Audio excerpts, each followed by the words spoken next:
Hi, I am Chef Ellen, and thank you so much for joining in for the Girl Scout cooking videos. Today we are doing some white chicken chili and drop biscuits. So a really good cold weather meal, whether middle of the summer rainy day or middle of the winter and you need to warm up. So we are going to start with making our drop biscuits, which is a really easy biscuit recipe that doesn't involve any of the traditional circle cutters that you see in a lot of the uniform kind of shaped biscuits. So to start with this, we are going to grab some all-purpose flour, which I have got in a container here. And we're going to measure out about 1.5 cups. So I've got a 1/2 cup here, 1/2 cup, full cup, 1.5 cups. All right.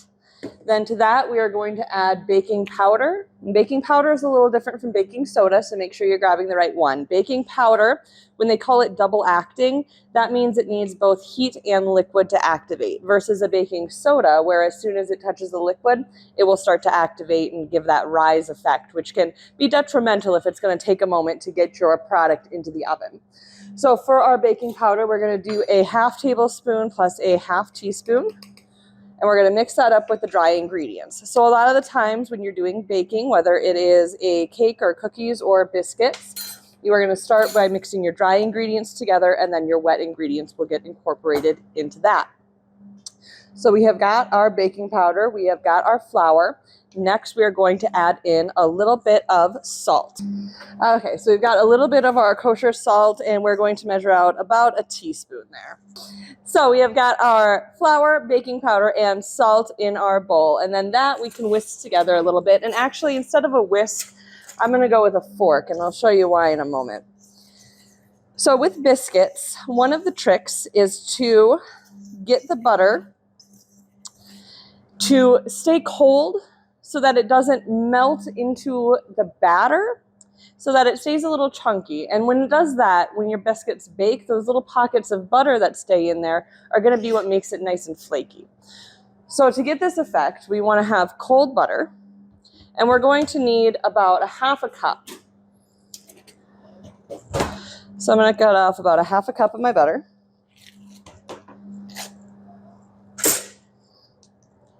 Take it out of the wrapper. And then we're going to cut it into little chunks.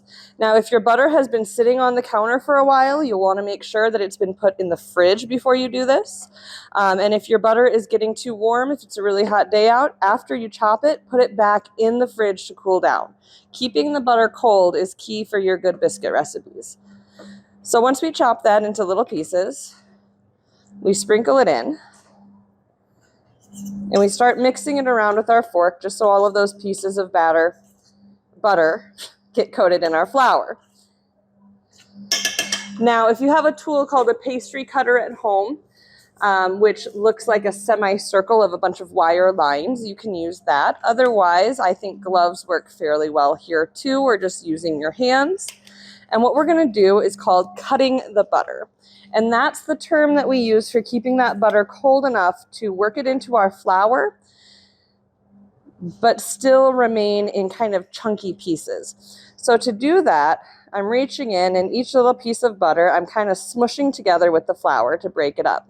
Now, if my butter starts to get too warm, all of this will go into the fridge for a few minutes until it cools down enough so that the butter will not melt. Now, this is the same process that you also do when you cut butter into a pie crust, because that has the same kind of flaky texture that we're looking for. So once you get the big pieces crumbled, it goes a little bit faster. And we're basically looking for something that looks more like a course meal.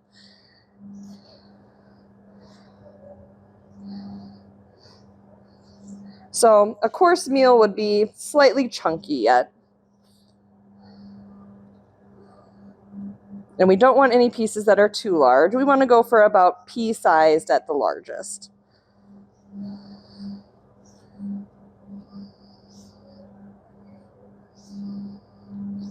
All right.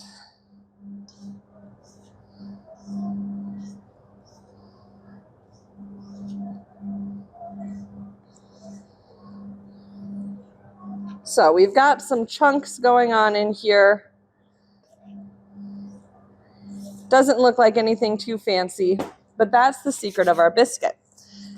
To that, we are going to add cold milk. And again, we do want this to be extra cold, so we pulled this right from the fridge. I'm going to do about 3/4 cup. But anytime you are using liquid and flour, especially in baking preparations, it might not always be exact when it comes to the amount of liquid you need. So for this, we're going to start with a less is more kind of theory, and we're going to take our fork and slowly mix that milk in. And we want it to be soft, firm, slightly sticky. Now, the reason it sometimes differs how much milk you'll use in these recipes or water in other recipes is because flour ages. And as it ages, it tends to soak up more or less flour or liquid. And it can also be affected by things like the humidity in the air. So for instance, today it is kind of rainy outside. Because of that, there might already be some moisture in my flour, so I might not need to add as much extra. So those kinds of things might affect your recipe. So that's where it's important to kind of watch what your consistency is and go a little at a time. Okay. So we've got a slightly sticky, exactly, shaggy mixture. So I do have a whole dough ball, you could call it. It has come together. And I still have, it looks like about 2 tablespoons or so of milk left over. So now that my biscuits are ready, I've got my oven on at 400. And I'm going to get my pan ready. Now, anytime I'm doing baking, cooking, biscuits, anything like that, my go-to is always parchment paper instead of tin foil, because it's not going to have that kind of sticking effect that you get with the foil. So I've got my parchment paper laid down, and I take my fork and take a little bit of dough, and you just drop it on and form a rough little ball. Hence the name drop biscuits. So we'll put this in the middle so we can see a little better what we're doing. So we're going to space them out just a little bit. And anytime you're cooking things on a tray, you want to make sure that they are roughly the same size so that they have about even cooking time.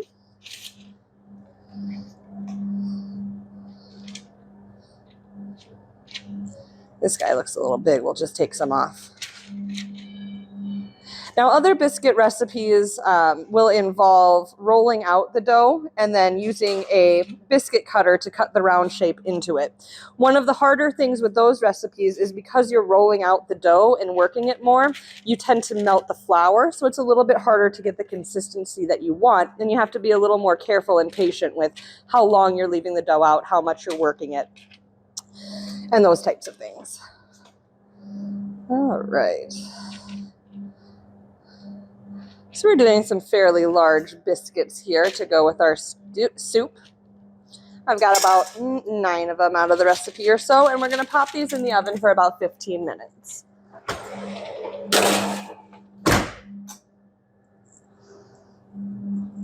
All right.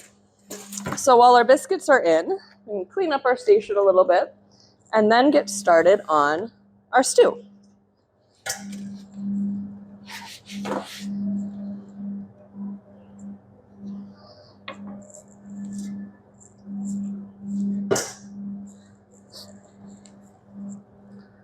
All right. So the stew recipe that we are going to work on today is called a white chicken chili. So instead of a ground beef and bean base, this is a base of chicken and bell peppers. Kind of has a little bit of a Mexican taco flair, and then a lot of cream and cheese to bring the soup together. So it's a white-based soup instead of a red-based chili. So we're going to start by prepping our vegetables, and I'm going to get a bowl ready. And we're going to have several things to use here. I've got a red pepper, a yellow pepper, a green pepper,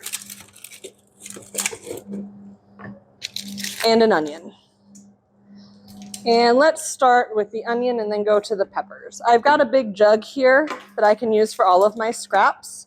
This is how we make our stock in the restaurant. So my papery onion peels go in there. The outside edges of my onion go in there, all of that. So I started by leaving this little kind of hairy end on and chopping the other end off. That way it gives me a flat surface to work, and I can cut the onion in half from there, so I have two nice flat surfaces to go from. Now I'm going to take this outer peel off, and I'm going to leave this little root attached. One more time, we're going to take that outer peel off, and we're going to leave this little root attached. I'm doing that because I want to dice this onion, and I don't want to have to worry about things going everywhere and having a lot of onion to control all over my cutting board. So if you look, and we'll start with the big one, you can see it's kind of a rainbow shape, and we're going to be going towards the center of that rainbow as we cut. You can also see onions have these lines that grow from the bottom to the top, and we can kind of use those as a guide for how wide we want our first cuts to be. So I'm going to cut in towards the center of the onion, all the way down to the cutting board, but leaving that root end attached at the end. All right, so I have all of these cuts. This end is still intact, and these cuts go all the way through. From there, I need to keep it together, and to do that, we use the bear claw grip. So that means our fingers are angled backwards, and that way we have our knuckles to buffer our knife. I'm going to use my thumb and my pinky to keep my bottom two rows tight, and then I'm going to come down however wide I want that final cut on my dice to be. Now once you get to the end there, you've got your root end, it goes right in your stock bucket, and you're left with a nice diced onion. I know, that was way too easy and it was like magic, so we're going to do it again. Okay, so a little bit faster this time. We have got our little rainbow. We're cutting in towards the center, about as wide as we want those dices to be, going all the way around. So we have our root end left intact. We have got all of our little slices going through. We're holding them together nice and tight with our bear claw. Cutting all the way down again and throwing that little end in our stock bucket. And right there we have one full diced onion. Now we've got 3 different peppers. Wonky shaped. Nobody knows how to attack them right. The easiest way to do this will be as follows. Bottom, top, cut them both off.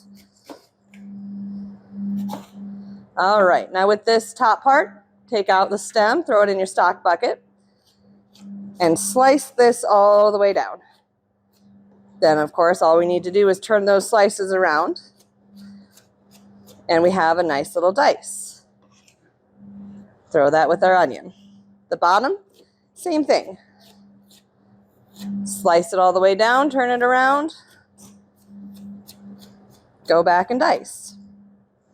Throw that with our onion. Now, we can see the pepper is only connected in a few spots. So we're going to pick one of those spots, let's say this one, and slice that side off.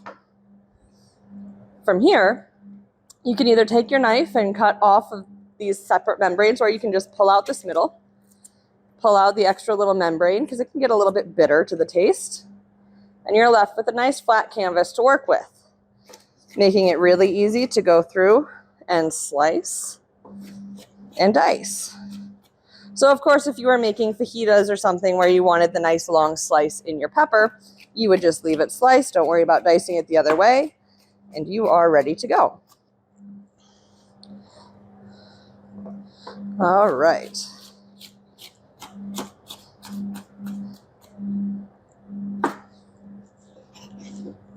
All right, one down.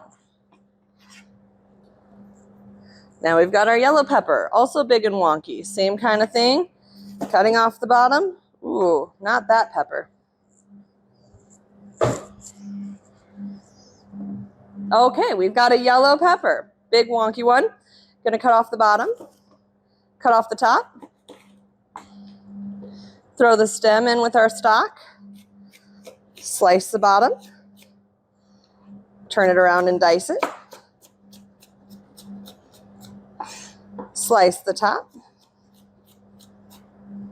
turn it around and dice it.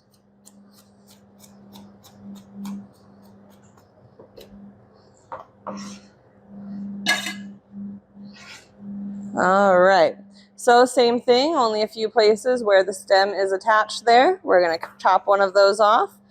Then we are going to take out the rest of the seeds, throw it in our stock bucket, slice it and dice it.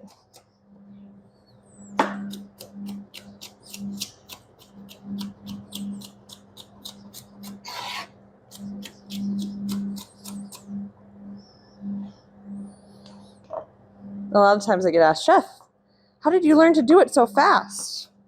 And the answer is just practice. Hundreds and hundreds of peppers later, suddenly you find yourself a little bit quicker than you used to be. Okay, so we've got our yellow pepper going in the mix. Green pepper, same thing. Top and bottom come off. Now sometimes it's a little bit harder to get that little stem part out. So if it is, you can just kind of see where it is from the bottom and slice all the way around it. So then you can just take that, throw that in your stock bucket.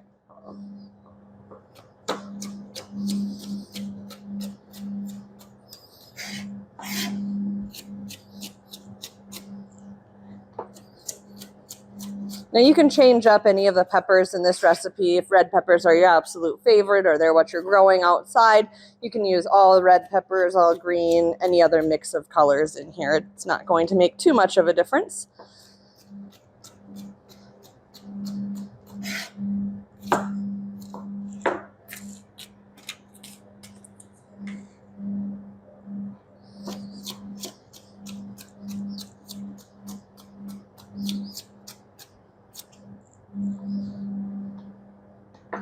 All right, and the last dice.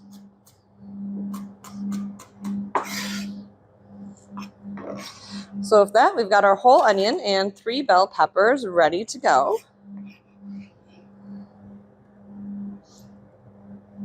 I'm going to set this cutting board aside.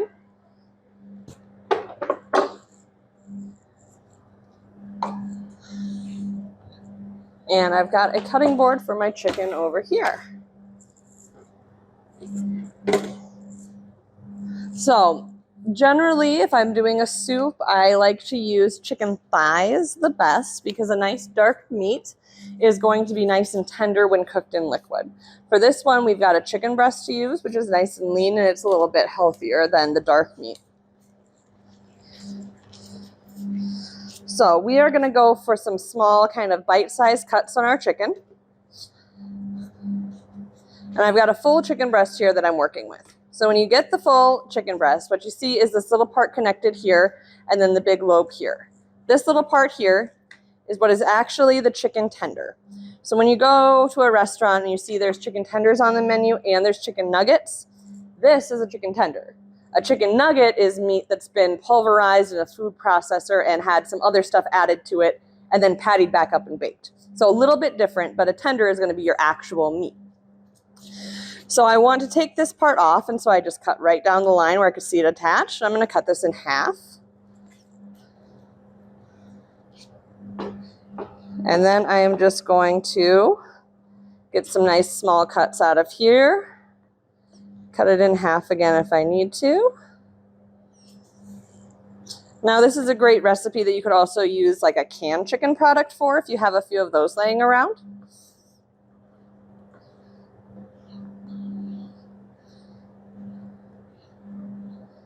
All right.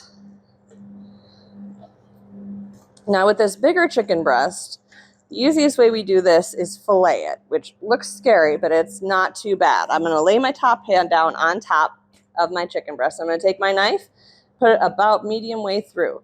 Now when you do this, you want to make sure that the angle of your knife is slightly downward, because if the angle of your knife is slightly upward, you're going to end up coming up towards your hand, which we don't want to do.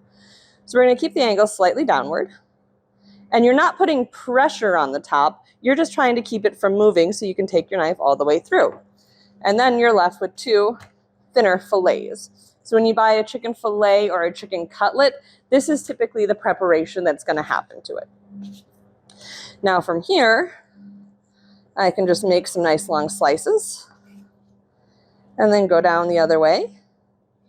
and give it a dice.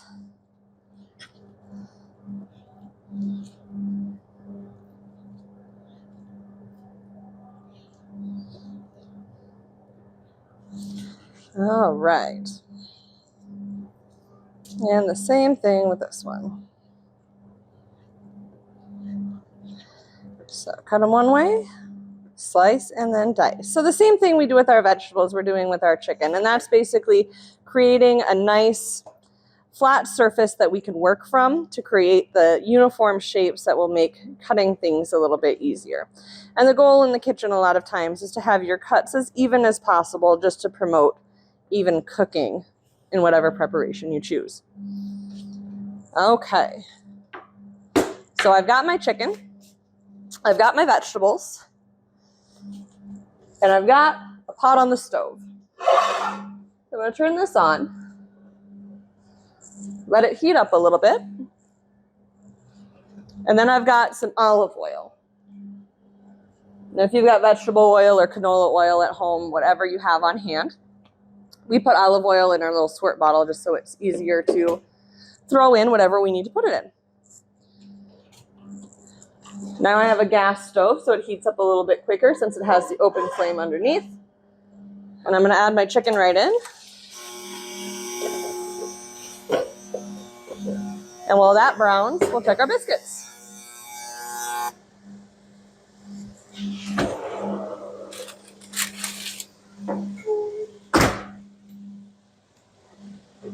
Okay. So we have some nice browned drop biscuits. In culinary school, my chef loved to say GBD, golden brown delicious. So anytime it's a little bit golden brown, you're about where you want to be. Now biscuits, like most things that are baked, we want to let them cool a little bit, so we'll set them off to the side. Chicken going over here. I've got a little salt and pepper mixed up. I'm going to sprinkle that on top. And what I'm looking for in my chicken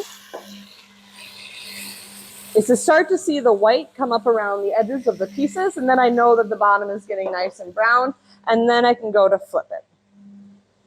While that's going, I've got some chili powder and some cumin. And these are similar spices that you would find in taco seasonings. We're going to add about a teaspoon of each. And you can add a little more of the chili powder depending on how spicy you like it. We're going to mix the chicken up with those spices.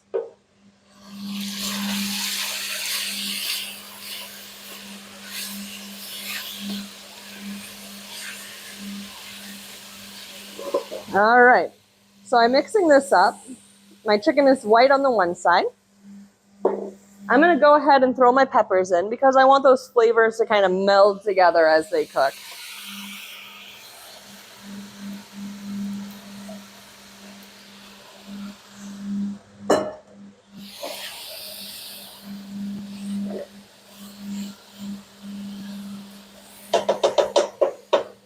All right, so we'll let that keep going. The other things that we have in our recipe are half and half and vegetable stock. Now, this is vegetable stock that we make in-house. This batch is a little bit darker. And when we make our vegetable stock, a lot of times it just depends on what vegetable scraps we have. So this batch probably had some mushroom stems in it, some sweet potato peels, it looks like. Those things will tend to make the stock a little bit darker. If you put things like ginger peels in it, it has a very bright taste. It's great for like egg drop soup. If you have a lot of like butternut squash or something like that and you throw the seeds into here, then it makes a good like beef and vegetable stew. So making your own stock will kind of vary depending on what vegetables you have. And all you do is wait till your vegetable bag or container is filled. If you don't use a lot of vegetables, grab a gallon Ziploc bag, throw your scraps in it, throw it in the freezer, and just add to it every time you cook. From frozen, you can throw it in your big stock pot, cover it with water, let that water cook down, strain it out, and you've got your own homemade stock. If you want to add chicken bones to it, something like that, you can make chicken stock that way too.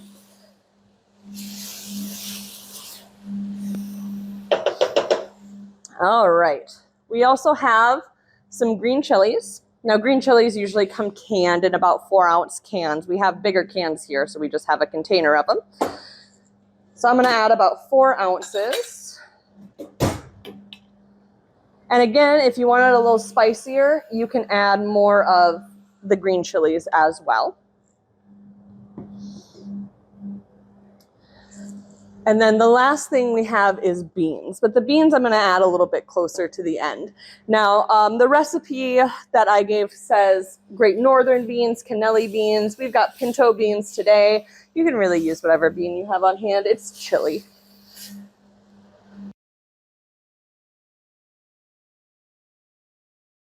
Adding vegetable stock. The recipe only calls for about 3/4 cup. So I'm going to let that heat up a little bit first. And then I'm going to add the cream in. And the thing with half and half and creams, anything that's thicker than milk, is that if you boil it too much, it can separate a little bit. So the trick is to get it at a nice simmer. And the difference between a simmer and a bubble, or a boil, is that a boil is like rolling big bubbles like you're in the rapids of a river. A simmer is like when you're looking at a glass of champagne in a movie or a cup of soda and you've just got those little bubbles that float to the top. That's a simmer. So that's what we're going to be going for once we add in our cream.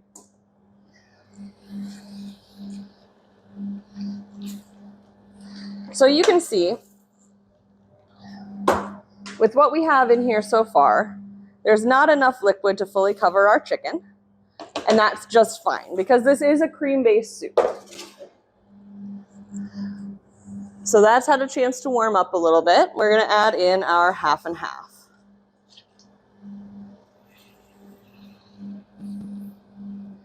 Now we're going to give that a stir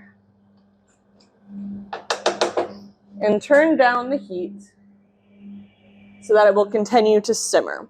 And what we're looking for is that it will simmer until the chicken is fully cooked through and the vegetables have softened up a little bit.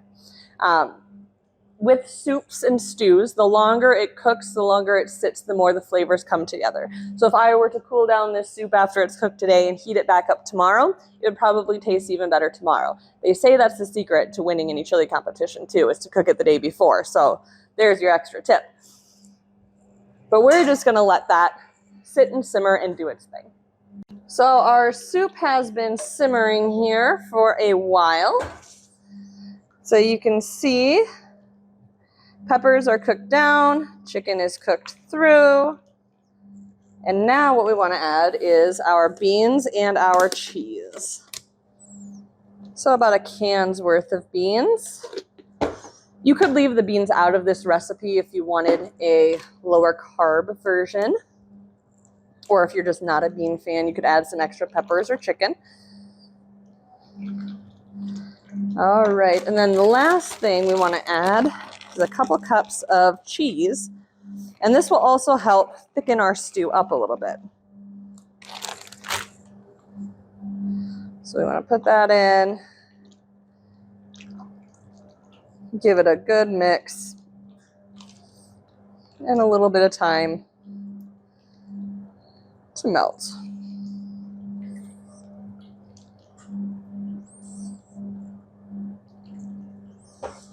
Now, in the meantime, let's see where we're at for our flavor here.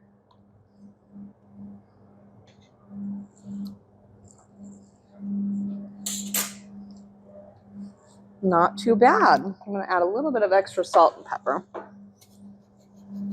I would always rather add less to start with and add a little more later than too much to start, because it's really hard to make something less salty, but it's very easy to add just a little more.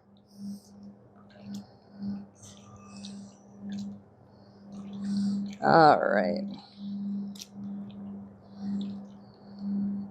So what I'm looking for is I don't want big chunks of that cheese to be clumped up and pulling.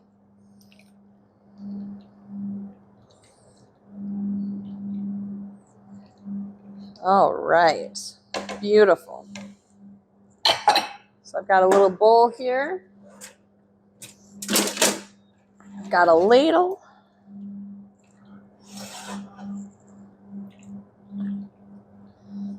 And that is our white chicken chili. Now we can't forget, we made some biscuits to go with that. All right. So our drop biscuits, brown on the bottom, brown on the top.